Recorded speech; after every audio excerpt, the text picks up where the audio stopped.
ये स्वयं नाशवान है जिनको हम इष्ट मानकर पूजते थे। तो जिस नाशवान इष्ट की हम पूजा करेंगे तो क्या होगा, हम उसके लोक में चले जाएंगे। ये सामीप्य जो है मुक्ति प्राप्त होती है, यानी अपने इष्ट के लोक में उनके समीप रहा करेंगे। तो जब हमारे इष्ट ही मरेंगे, उनकी भी मृत्यु होगी, तो फिर वो तो जन्म मृत्यु फिर बनी रही, तो स्थायी स्थान नहीं हुआ वो। तो जो आज प्रसंग है कि जिस लोक में हम रह रहे हैं ये लोक अच्छा नहीं है, और हमें केवल स्वर्ग तक का ही ज्ञान हमारे धर्म गुरुओं ने कराया। परमेश्वर ने आकर अपनी अमृतवाणी में ये ज्ञान दिया कि एक और लोक है जहाँ आप सदा सुखी रहोगे, आपका जरा मरण नहीं होगा। जरा माने वृद्धावस्था, मरण माने मृत्यु। लेकिन वो ज्ञान हमारे गले उतरा नहीं, क्योंकि हम अपने धर्म गुरुओं पर, विशेषकर हिंदू धर्म के में जन्मे हम प्राणी, अपने धर्म गुरुओं पर पूर्ण विश्वास किया करते थे कि ये संस्कृत के मास्टर हैं और सभी सद्ग्रंथ संस्कृत भाषा में लिपिबद्ध हैं। हमारे को कभी अविश्वास नहीं हुआ, इसलिए हमने परमात्मा के दिए हुए उस ज्ञान पर कभी ध्यान नहीं दिया। और साथ में ये भी हमारे एक इंजेक्शन लगा दिया करते कि कबीर जी तो अशिक्षित थे, उन्होंने संस्कृत पढ़ी नहीं, क्योंकि संस्कृत केवल ब्राह्मण ही पढ़ा करते थे, और कई ब्राह्मणों के पास गए, उनको संस्कृत नहीं पढ़ाई, इसलिए वो उठपटांग भाषा बनाकर गाते थे। ऐसी सोच थी हमारे इन ऋषि महर्षियों की, वो परमात्मा को समझ नहीं सके। और उस परमेश्वर की वाणी में ये पहले लिपिबद्ध था, जो हमारे सदग्रंथ भी बताते हैं।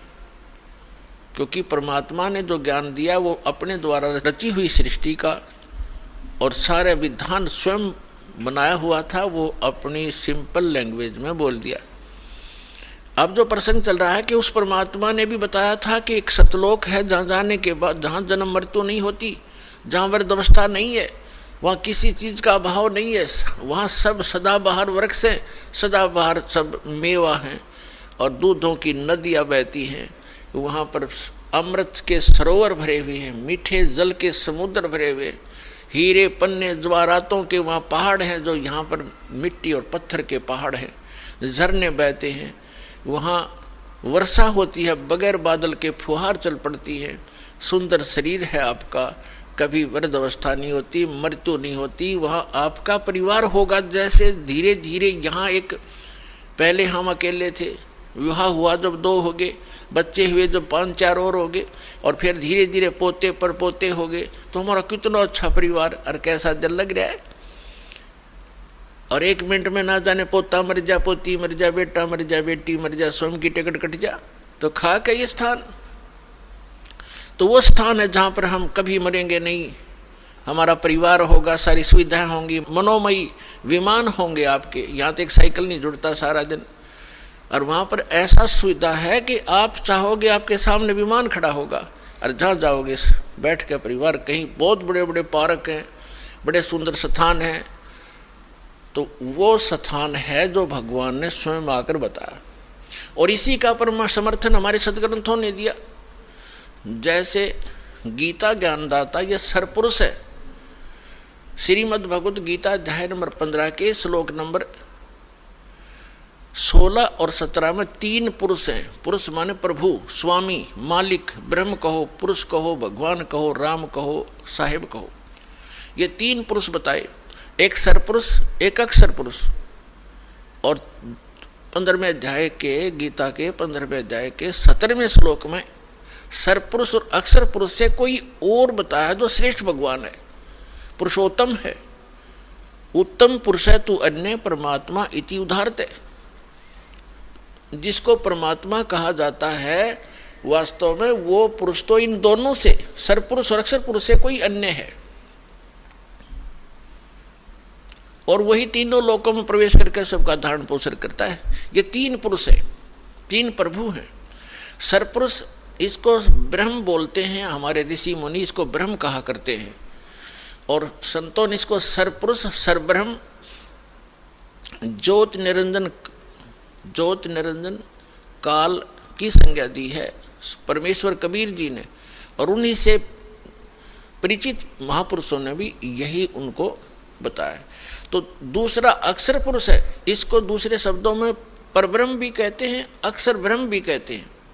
जो सरपुरुष है जिसको ब्रह्म कहते हैं, जो काल है, वो केवल 21 ब्रह्मांड का प्रभु है, स्वामी है, मालिक है, राम है, खुदा है, अल्लाह है, साहिब है। वो कंप्लीट गॉड नहीं है, केवल 21 ब्रह्मांड का स्वामी है। एक ब्रह्मांड के अंदर पृथ्वी लोक, पाताल लोक, स्वर्ग लोक, और नीचे के तल अतुल रसातल आदि ये, और ऊपर के जैसे विष्णु जी का लोक, शिव जी का लोक, ब्रह्मा जी का लोक, धर्मराय का लोक, और एक ऊपर जो ब्रह्मलोक के अंदर डिवीजन है कई, उसमें भी भाग हैं। तो वो सारे मिला के एक ब्रह्मांड में एक ब्रह्मलोक भी है, एक मानसरोवर भी है। तो ये सारा मिला करके एक ब्रह्मांड है। ऐसे ऐसे 21 ब्रह्मांड है इस सरपुरुष के काल के, जिसके लोक में हम रह रहे। ये इतना ही प्रभु है, इतना ही स्वामी है। और दूसरा अक्षर पुरुष है। गीता अध्याय नंबर 15 के श्लोक नंबर 16 में 2 पुरुष हैं। अक्षर का अर्थ होता है जिसका नाश ना होता हो, अविनाशी।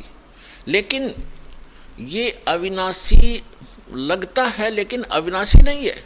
अक्षर पुरुष भी अविनाशी नहीं है, लेकिन इसको कहा गया है अविनाशी अक्षर पुरुष, इसलिए 15वें अध्याय के 17वें श्लोक में कहा है कि उत्तम पुरुष है तो अन्य परमात्मा इति उदाहरते है। उत्तम पुरुष, श्रेष्ठ पुरुष तो इन दोनों से, सरपुरुष और अक्षर पुरुष से कोई और है। और जिसको परमात्मा, परमात्मा माने श्रेष्ठ आत्मा, वो पुरुषोत्तम तो कोई और है इन दोनों से। जिसको परमात्मा यानी श्रेष्ठ आत्मा, परमात्मा का सीधा सा अर्थ होता है